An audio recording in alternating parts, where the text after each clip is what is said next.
You are live. Hi, everybody. Good morning for me from Pacific time. My name is Margaret Pinard. I'm a historical fiction and fantasy author, and I've got a new release. Orla Rafferty Seeks Her Fortune. But this is a Wednesday stream, and what I do on every other Wednesday is wrap up the books I've read. So let me just check. I'm still struggling with the transition from StreamYard to Streamlabs. And I logged in via a different account. And so, okay, it does say 5. I corrected it on YouTube, but Streamlabs still thinks it says 4. I had 4, and then I had to change out the thumbnail because I remembered there's actually 5 books to review today for the last 2 weeks. And the last 2 weeks were mainly to do with November readathons. So you'll see I dropped in Native American Heritage Month as well as STUDIS, which stands for Let's Do This. And that is sort of the new version of Indigathon that has evolved from Native Lady Book Warriors channel. So what have we got today? 5 books. A lot of them have, again, as I said, reflect decisions and readathons in November. So what order did I decide to go in here? Oh, I know what I was going to do first. Okay. Do I need to do that first? I'm going to put a question in and explain my current read because I thought that would be a fun question for everybody while we're wrapping up reviews. So I had only 5 books in the last 2 weeks. Usually it's like 6. And that's because there's a big chunker in there. This one. And there are 3 books that I was chunking my way forward through. This one, and one I haven't finished yet, and also one on audiobook. The one on audiobook is the one I haven't finished yet. It's called Who We Are, 4 Questions for a Life and a Nation by Murray Sinclair. So that's what I'm listening to. And what's interesting is that it's a memoir for like half of it, and then the second half is like a clipped selective documentary audio only. So I was a little confused when it switched over, but then I looked at some people's reviews and they said that's just what it is, and I thought, okay, all right. So that's what I'm listening to and almost finished with. I think I've got 3 hours left, and I'm listening to it faster because it's like a documentary, so it's just facts. I'm actually getting a lot of story ideas from it, but we'll come to story ideas about Native experiences at the end of today's show. So what is your current read? I'll pop that in the chat. Show on stream. Sunday, I did a stream, and it was a Q&A session about Orla Rafferty, and I was surprised that I was put back into the free version, even though I'm paying for Streamlabs, and the mystery is solved. They apparently log you out, so when I opened up Talk Studio again, it said, "Who are you? We don't recognize you." And instead of asking me to log in, it logged me into my YouTube channel via my YouTube channel, but didn't like connect that my account that I'm paying for goes to this YouTube channel, and therefore that YouTube channel should connect with the Talk Studio that is connected. Why would you do that? So I scheduled this stream before I realized that. So we'll connect it all after this and be done with it. Just fun little things. Leslie was here to say hello. Jim's Books, Reading and Stuff is here to say, hey, y'all. Jim has been doing a lot of videos. I feel like you're in the stream of subscriptions every time I open it. So way to go on the cranking up the work there. Hope everything's going okay in Tbilisi at the moment. I'm still seeing videos. Anita is here, AF Stewart's channel. And Jim says current reads, plural, Barnaby Rudge and Orla Rafferty, and a book in Georgian. Nice. Yes, I think I saw that on a recent video. Very cool. I've got I've got special envelopes that I took all day yesterday in between other tasks to fill out, but they're ready to go. I've got all my international stamps ready. I just want to make the envelopes pretty, so I think I'll finish that later today and mail them out, which is very exciting for the pre-order folks. Okay, so current read. I'll wrap back to that comment that I was going to say. We're going to start with this one, No Logo, which Jim has also read. So this is a Naomi Klein book. She's a pretty famous writer.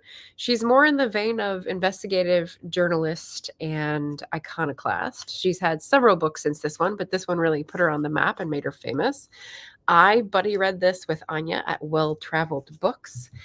And I'm going to have a discussion with her this Sunday. I'll pop that into the chat because I haven't scheduled it yet. I want to put it on a place where like I'll have all the stuff to work with. But it's been great.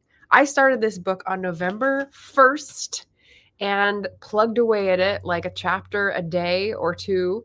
And it took me all the way to the 30th. We had a lot to say about this book. I mean, I eventually stopped using stickies and, used voice notes with Anya, but we had a lot of good discussion.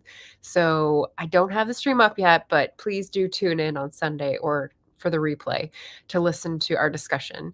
Sunday, December 8th, I'll be talking with Anya at Well Traveled Books on my channel about No Logo by Naomi Klein and how it gets into patterns of consumption, the economic changes in terms of branding versus manufacturing, especially in the US and Canada, what that meant for the world in 1999, and what we see that is still true and what has rocketed out of control in 2024. So looking forward to talking with her about that on the live stream. That is the information. If you want to put it, I don't know, down on a calendar or something. I had to spend some time this morning updating my calendar because I hadn't done any of December yet, and we're 4 days in. So yeah, I had to catch up on that. Oh, Anita's telling us her current reads. I have 3 books to choose from next. Oh, okay, so you're in between. Finish the Story Collection and Unkindness of Shadows, or The Cozy Fantasies, Legends and Lattes, or A Fatal Autumnal Stew. That is a fascinating title. A Fatal Autumnal Stew. I like the sound of that. And Catpa is here. Hello, hello. Current reads are The Kingdoms by Natasha Pulley. We love Natasha Pulley on this channel. Excellent. You'll have to tell me how you like it when you're done. The Domestic Revolution by Ruth Goodman, who you recommended to me, I believe, with all those history channels. Very cool. And Francosen, The French Archaic by Margaret Nergard. Now that is way out of my frame of reference.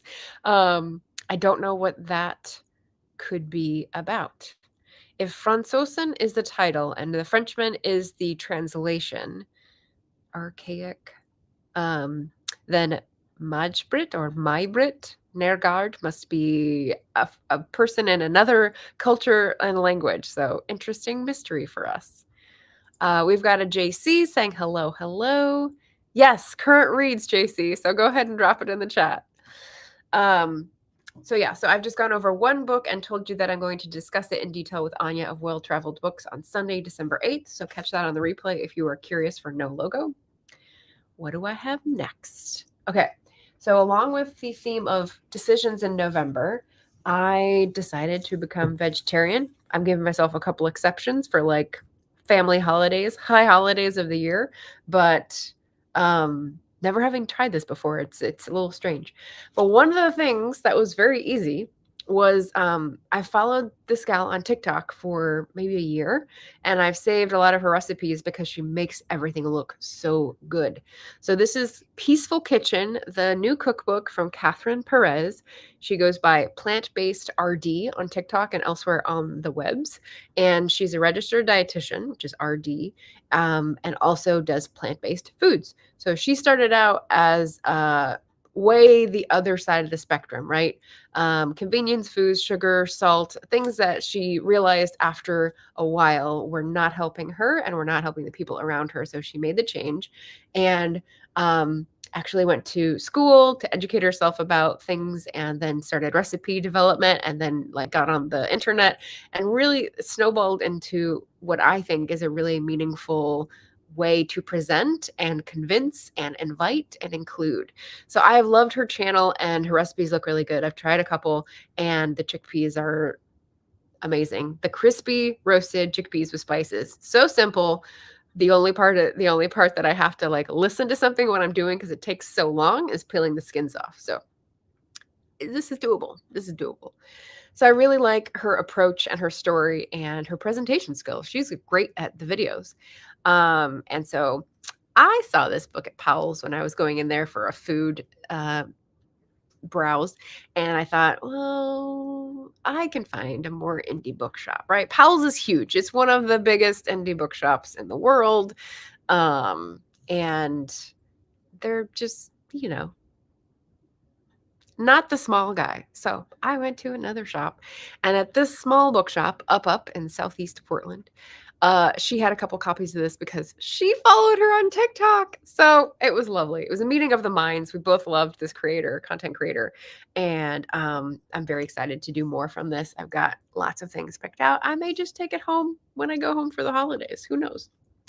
So definitely recommend Peaceful Kitchen by Catherine Perez. And she has she has several recipes in there that are her plant-based versions of Dominican cooking she grew up with. So if you're looking for flavor, it will not disappoint. She's got really she's put a lot of work into creating those translations of traditional foods. And I love that part. Really, really cool. All right. Jumping back into the chat. Frans Sosen, historical fiction set in Belgium, 1600s. Okay. How did you find that? Some of these books. I love how we find books, right? So like TikTok or been on a list forever and kept not throwing it away, but not getting the push to read it, and then finally did because of a buddy read and Climathon. But yeah, so 2 books in. JC's current reads The Fairy Stepmother Wish by N.V. James, aka Nia. Love it. She does not promote her books at all, so I'm glad to see someone else pushing them forward. The Odds by Lindsay Puckett, also YouTuber. Big Magic by Elizabeth Gilbert. Yay, that's a great inspirational one. And just started another James Patterson book, Private Moscow. All right, we have some thrillers. I can match you for the thrillers here. Let's see. Is that the book I'm doing next? Yes. Oh, and I was going to say, here's where I'm going to like connect all the things here. Decisions in November. So one of them was going vegetarian. Yes, here we go. But another one was starting the series in the new year.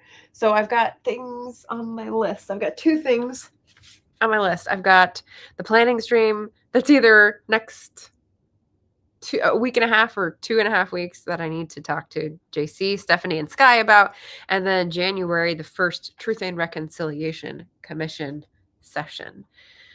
One of the things that happened after the election was that I got really depressed about climate action being stopped with the next administration and wanted to do something about it and start conversations and community building. So I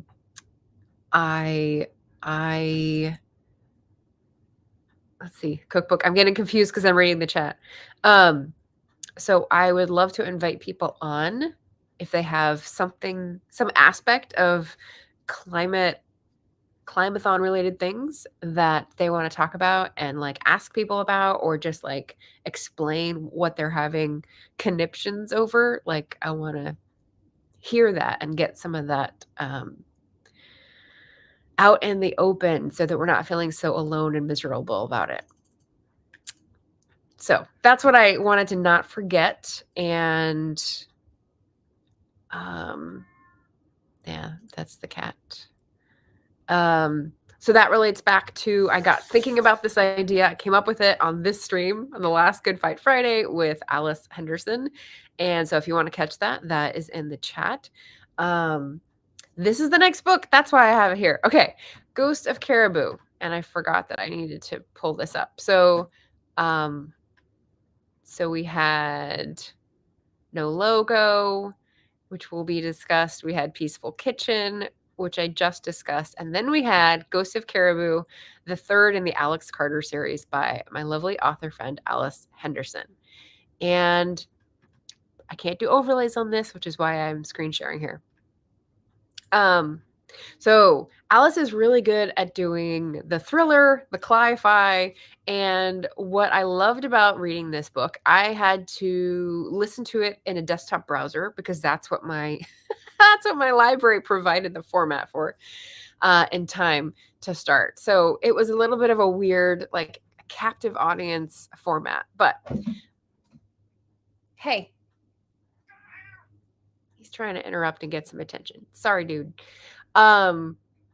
But here's what Alice does. She puts in a really tight story with lots of twists and turns and sort of the impossible happening to her heroine, right? She's like very knowledgeable, very capable, can take care of herself, knows how to do a lot of stuff in the wild, of course, as a field agent and botanist and biologist. Sorry, not botanist, biologist.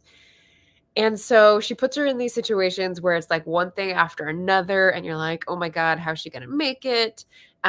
She's got friends, she's got introspection, she's got a mission. In this one, A Ghost of Caribou, she's trying to document the appearance of mountain caribou in the southern 48 states because they disappeared, but then they've been sighted in this old growth forest in eastern Washington, or the Cascade Mountains, really. So she's there to capture footage and document it so that it can get on the ESA, the Endangered Species Act, and be protected, which is a long, slow process.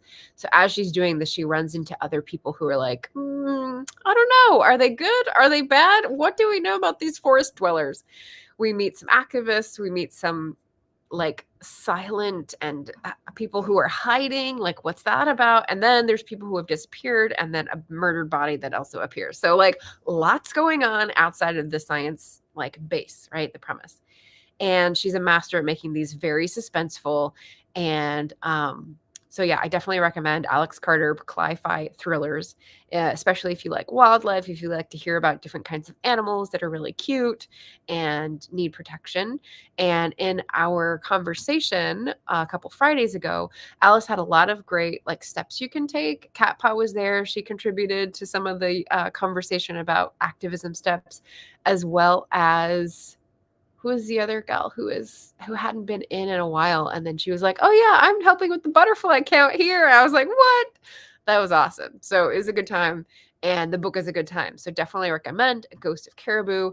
Alice has got her 4th Alex Carter book coming out in February, I believe, so looking forward to that. We've got an Eloise in the house. Hello, hello. Eloise Barr writes, happy Wednesday. JC says, I hear you, Bean. Do you hear that? Someone's taking your side. She's my friend, but she's taking your side. I don't like that, JC. Come on over. Cat Paw says, hello, Bean. Yeah, I got his attention, but oh, he sounds like a little werewolf is really what it is. Yeah, I agree. Okay, so that's 3 books. And then the next one we've got, pivoting a little from vegetarian decisions and truth and reconciliation session initiatives, we've got Hearts of the Missing. So the last 2 are the ones that are Native American Heritage Month focused. So there's 2 things about this book. It's called Hearts of the Missing by Carol Potenza. And I think it's like in the last few years-ish. It's from the library, as you can tell. 2018. So Carol Potenza is an author who is in the American Southwest and has lived there a long time. And Hearts of the Missing is about the Pueblo tribe. So the media that we were talking about before really had more to do with the Navajo tribe, the Dene people. And this one is same state, New Mexico, but different Native experience. The author is not Native, and so I'll talk about that in a second. But the story itself. So this is about, let's see, it's the first in a series, and it's a woman who has sort of a rocky past. She was going to be a lawyer, and then had some really crappy shit happen to her. So she's in Pueblo police sergeant instead. And so she's charted this path and she loves it. She's been in the community for several years, made good friends, and then something happens that she's digging into that people don't want her to find out. So there's multiple layers. There's her past. There's the mystery. There's some characters who you can't tell if they're good or bad. There's a little bit of like ceremony hinted at and other things. So it was really good, very thrilling. I was through it in maybe 3 or 4 days. So it was like very compelling page turner. And so I'd recommend the book. But here's the thing. If you are a friend of Leslie at Books, Gers, and Purrs and you watch her Native American Heritage Month channel, she goes into not only books, but shows and crafters for the month, which is awesome. And here's the thing. I've read both books by Native creators as well as this one. And I picked it up and I thought, okay, I can't remember why I picked it up. I can't remember who recommended it or how I saw it. I may have just seen it on like a library display. Anyway, the story, here's what I wrote down for my notes.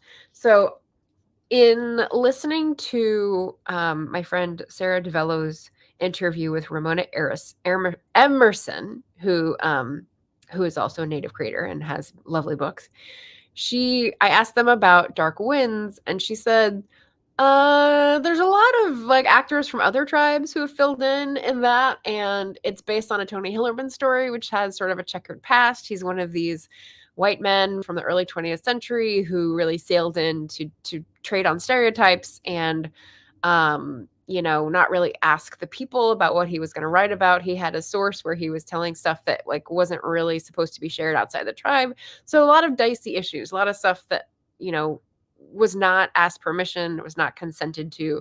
And so that's a complicated history for Tony Hillerman.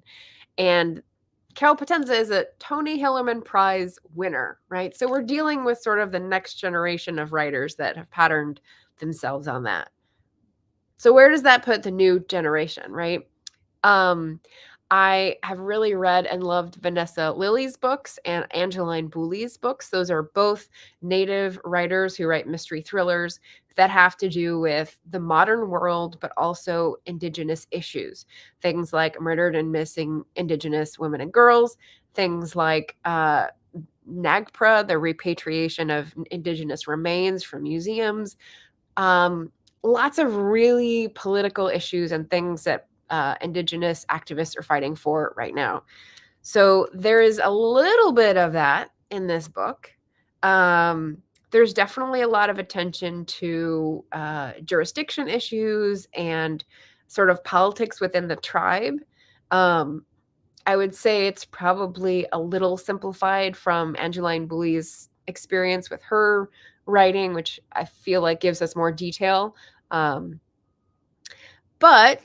I want more of all of these because I feel like, and here's the thing, I'm going out on a limb a little bit. Like, I want to read more of both so I can see the difference. And so if people read these and have questions, where do they go next, right? I want more like this because there are things in this book that I'm wondering if they were stepping over the line. Was it a Tony Hillerman move? Was it something where they were sharing something that hadn't been consented to? There are things in this book about Native teachings, such as not wanting to be buried without body parts. So things like autopsies or storing body parts or being an organ donor are not part of this tribe's spiritual preference and teachings, right? So that played a part in the story. And I don't know if that's something that is shared generally or not. So I would have to look that up or ask somebody or, do a little bit more research. Some of the other things that are more like melodrama or like, a villain in his lair type things, I think are less realistic. Therefore, the drama and the villain and like finding them out. And I don't want to do spoilers. They reminded me of sort of like a Batman story or something like that. So with all the hijinks and turns and twists and everything that made it an exciting story, the end was, it had to be big, there had to be explosions, all this kind of stuff, kind of like Dark Winds. So this is why I'm kind of going, okay, so where's the line? If you're a non-native author writing about a non-native character who's the main character, but it's set in a community where she's knowledgeable and trusted, like an author is sort of trusted with these stories, how do you find that line? So maybe I'll look at some of the reviews. Maybe I'll look at some of the native creators that I follow. Maybe I'll ask some, although I don't want them to do the work, but I am curious. And so I'll see what I can find in terms of what native creators and maybe even Pueblo creators or readers think about this book. That'd be an interesting follow-up. So yeah, great storytelling. And then I have more sort of research to do before like I fully come down on whether I want to read more of the series. So that's one part of Native American Heritage Month. Let's see. JC says, I'm not taking sides, just acknowledging his presence. Yeah, the thing is for the light, like I have one little ring light, but the sun is coming in. So unless I want to look totally washed out, I have to close the curtains and turn the ring light on to spotlight for the camera. You could see the shadows. And you could see where the sun is still getting me here, the shadows on the wall. But Bean likes to sit in the cat tree and he gets all the sun. And so when I close the curtains, he's kind of like, it's fine. It's fine. Rachel is here, hopping by to say hi and hug the like button. Thanks, Rachel. Sounds very interesting. Yeah, like in terms of being responsible with recommendations, I want to say that it is a very good thriller story, but I hesitate to say read this instead of some of the other like Vanessa Lilly, Angeline Boulley, because those are really good and they're by native creators. So my choice would always be to support the community that's writing about itself in its own voice, right?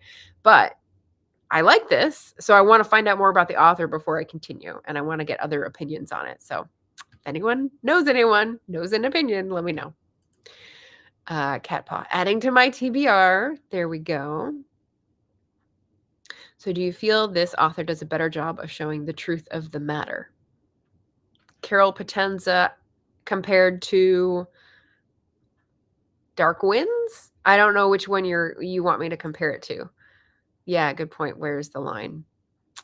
JC says, I'm looking at the reviews on Amazon, which look pretty good, but I know how you feel about Amazon, so take that with a grain of salt. Well, I'm sure she's got like 1,000 or more, right? If she's got a series and she's been around since 2018, that's 6 years. She's got a solid foundation. I think it's likely that she took a very responsible stance. Number one, the character is non-native, so she's not like in the head of that person, but there's just sort of a lot of other things coming in. And so I'm wondering how native readers would receive that. So yeah, that was book number 4. And then the last one, the high holy book here, is the Nonfiction November Native American Heritage Month crossover. I finally tackled this.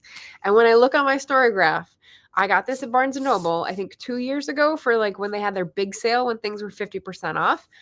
But it's also tagged with Native Lady Book Warrior because her recommendation is why I put this on my wish list. It is The Heartbeat of Wounded Knee by David Troyer. I think that's how you say the name. So this is a Native author. He's got a famous brother called Anton Troyer. They're both famous, I guess. David is an anthropology professor / writer, and Anton is an activist / writer. Oh, hold on.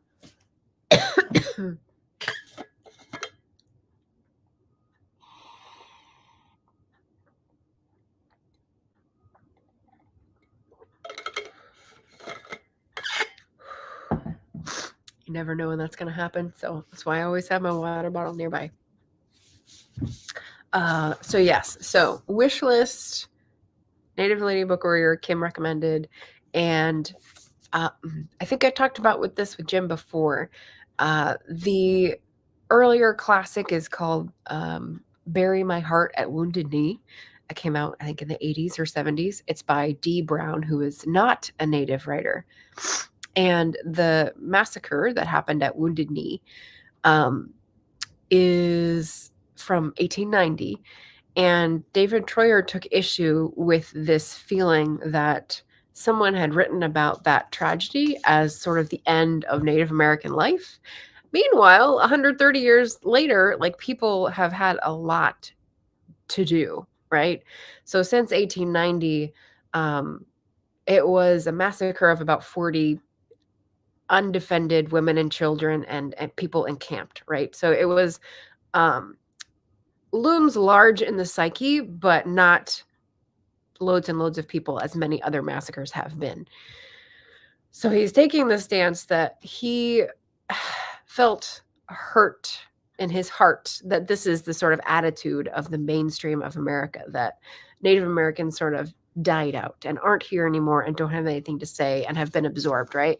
So here is where he dives into since Wounded Knee, right? He does prehistory, he does the period of exploration, he does Wounded Knee, the 19th century, but then he also details a lot like the Indian Card, which is a book that I still want to talk to Amy about. A lot like the Indian Card does, talks about the different eras of federal policy vis-a-vis the American Indian population. And just a side note to say, on TikTok, there have been a few, for the month of November, a few videos that say, these words are slurs, don't use them. And Indian was one of them. But in talking about this book, David Troyer repeatedly uses American Indian and Indian as his word of choice for the people that he's grouping together from different tribes, different bands, different families. And so that's what I'm going to use, because I don't feel like contradicting a Native author is the way to go, even if someone else calls it a slur. So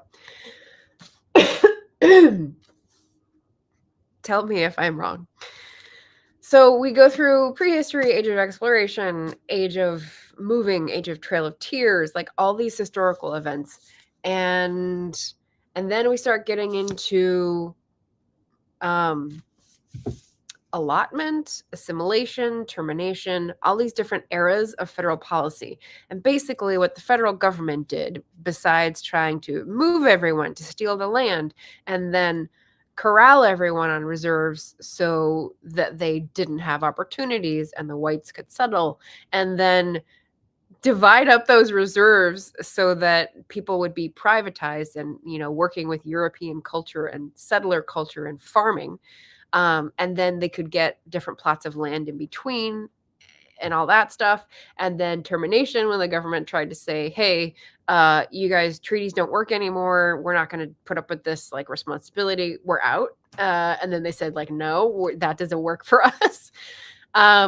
So at each of these things, you had different tribes responding in different ways and combating in order to survive the federal government's efforts to put them out of hearth and home and basically like cultural genocide of their people. And it was very informative. It's written in a bit of a dry style. He is an anthropologist. Did I say archaeologist before? He's an anthropologist. And he's got lots of sources. He did a ton of research for this. And so that shows. It's a nonfiction book, so I expect a bit of that. But the further you go, and especially in the last 50 to 100 pages, it gets into his interviews with people who were still living. And unfortunately, I went to look up some of these people because they sounded really cool, and they died the year it came out or the year after, 2019, 2020. But he does interviews. He talks about his own experience. He talks about his experience meeting these people and his thoughts, like his mission in writing the book. And he brings it full circle with like what he wants to be able to think and why he wrote the book, and why he's really proud of where the tribes are now and the different ways people are grasping the future, whether that's new industries or new conversations or new advocacy, and turning inward rather than looking to the federal government. So what's going to come next, sort of building up their own capacity and resources, and feeling very proud of where they are now. So I thought it, especially the end, sort of tied it together. the first part was a bit harder to get through, but lots of stuff I didn't know, and really good for people to learn about the different experiences. So what I was telling my parents recently is that if you learn that there's one main history of Native Americans in the US, and that is manifest destiny has killed them all, and disease and blah blah blah. What you should know is that we had sort of a, what's that called? A pendulum of approaches in terms of the American federal government and the Native American tribes. And faced with these adverse laws put upon them unfairly, different tribes responded in different ways, and there were good decisions and there were bad decisions, and there were successes and there were failures. But people have clawed back land. People have clawed back legal rights. The Indian Card was a really good book to talk about that. So hopefully I'll get to talk to Amy about that on a live stream at some point. And they're still fighting to this day. And, you can look at the thrillers, you can look at the business enterprises. They have a lot of fascinating stuff going on that is cool to learn about. So pick up a book. That is my take on that. So my notes, in case I missed anything: a motley arrangement of interviews, histories, personal asides, cri de coeur. Main takeaways include different progressions for different areas and tribes, and current read shows Canada is the same. Yes, so where Heartbeat of Wounded Knee takes from about 1890 up to the present, the Digital Indian is the last chapter, or one of the last chapters. I'm reading this audiobook from an Indigenous retired judge in Canada, and he's talking about the process that he grew up in the 50s and 60s, became a lawyer, became a judge, did advocacy, chaired the Truth and Reconciliation Commission there, which, full circle, is what I'm going to be engaging in some descendant of, if you will, in 2025. And it's the same there, right? So Northern Inuits different from First Nations, and I don't know what the distinction is yet, because there's First Nations and then there's Métis, which is people who have like partial tribal affiliation but also white, and so they define themselves in a different way. And then there's Inuit, so they're not considered First Nations, which is like the Cree, the Ojibwe, the ones who also overlap into the US. So the politics of the naming is a little beyond me still, so I want to look into that. But yeah, they had the same pipeline of trying to push out and then trying to terminate and say, okay, we're done. We're not going to pay for anything anymore and honor our treaty obligations or treat you as a sovereign nation. And the Native folks were like, I don't think that's what you want to do. I don't think that's what you want to do, Jean Chrétien or whatever in the 70s. So it's interesting. Yeah. So, let's see. Rachel says, books of the past, like DW and authors who tend to blend tribes and their practices. DW.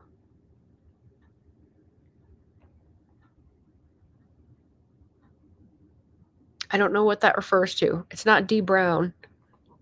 Okay, can you clarify for me? I think I missed it. JC says, one review said, confusing plot and slow pace. For this, it's not a fiction book. There isn't a plot. Are we on the same book? Did I skip too far? Leslie says, popping in real quick to contribute my current read after Orla Rafferty, which is The Golem of Brooklyn by Adam, and I can't read because there's an arrow there. Very cool. The Golem of Brooklyn. I guess final question, is anyone doing readathons for December? I sort of opted out because I didn't see any that hit my funny bone. Not my funny bone. Hit my fancy? Charmed my fancy? Caught my fancy? I think that's what it is. Caught my fancy. Pick up a book. Yes, that is my ending advice. That comment was written for the other book, Margaret. Oh, This one said confusing plot. I would not agree with that. I would say it was pretty tight. We've got several different circles and they overlap. There's like a couple of red herrings and like you end up going where I think you end up going. I wouldn't say it's confusing. Got it. Okay, yeah, that makes more sense than a nonfiction book having a plot. Jim says not doing any readathons for December. Yeah, I think we're doing a lot of like rest and planning and that kind of thing. Makes sense to me. So did I cover everything? I've got my 5 books. I've got the next stream. Well, I'll have a final Friday productivity stream maybe, and then the Sunday conversation with Anya early. It's early because I have to go to an in real life event, Holiday Cheer, which is very exciting. It's the reason I didn't go home for Thanksgiving so that I could stay for this event. Hopefully I sell out of all my books. That would be great. And yeah. And then the next year, 2025, I'm looking for Truth and Reconciliation folks that want to jump on discussion sessions, which would be fun. And Climathon. So the last thing is that No Logo is a Climathon book that I'm talking about with Anya. Heartbeat of Wounded Knee could be a Climathon book, but I Want a Better Catastrophe is like the big one. And then the Seaweed book, I think, is the book that I'll finish my Climathon with. So really, my December readathon is going to be my year-long readathon getting capped off. That's the only one I'm doing for the whole year, Climathon. And I only have one more book to read for it. So we're looking strong. We're looking in a strong position, as the stockbrokers say. Brian, hello. Are you doing any readathons in December, Brian? Hi, Jim. Emma is here saying hello, hello. Cute little stocking. Thank you. Yeah, I did my little decorating stream yesterday or Monday, I guess. It was fun. Any other December readathons you want to convince me? No? Well, with that, I think I will wrap up and say happy December, everybody. Hope you have some good reading. Take care. Tell me if you've got a good current read or a good readathon you want me to join. Otherwise, I'll see you at the end with Climathon and see you on Friday and Sunday. Sound good? Take care of yourselves. Remember to rest, and I'll see you again soon.